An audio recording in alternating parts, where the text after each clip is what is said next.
20 জুলাই 2025 মিরপুর শেরেবাংলা জাতীয় ক্রিকেট স্টেডিয়ামে 3 ম্যাচ সিরিজে প্রথম টি-20তে পাকিস্তানের বিপক্ষে টসে জিতে প্রথমে ফিল্ডিং নিয়েছেন বাংলাদেশ দল।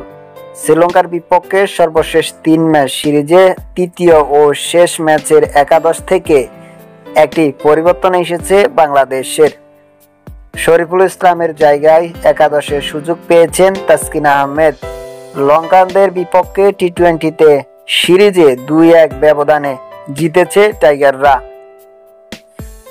এখন পর্যন্ত পাকিস্তানের বিপক্ষে 22টি টি-20 ম্যাচ খেলেছে, মাত্র 3টিতে জয় পেয়েছে এবং 19টিতে হেরেছে বাংলাদেশ দল। দর্শক, খুবই লজ্জাজনক একটি বিষয়। বাংলাদেশ যখন ব্যাটিং করছিলেন তখন তাসকিন আহমেদ একটি ক্যাচ মিস করেছেন।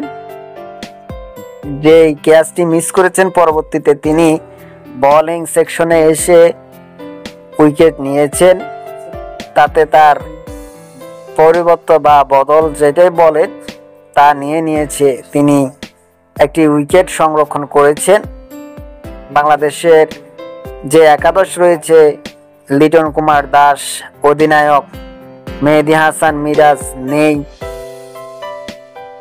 আর সাকিবের কথা কি বলবো, সাকিব তো নেই। সাকিব বাংলাদেশের বাইরে গিয়ে ভালো পারফর্ম করে। বাংলাদেশ দলেও ভালো পারফর্ম ছিল। পাকিস্তানের বিপক্ষে বাংলাদেশের সর্বোচ্চ রানের মালিক ছিলেন সাকিব আল হাসান।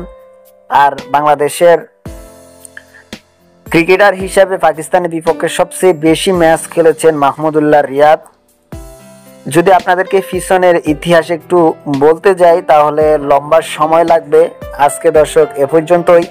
পরবর্তী ভিডিওর জন্য অপেক্ষা করুন। সবাই ভালো থাকবেন, সুস্থ থাকবেন এই কামনা করি। আল্লাহ হাফেজ। আর চ্যানেলটিকে সাবস্ক্রাইব করে আমাদের পাশে থাকুন। MGR TV।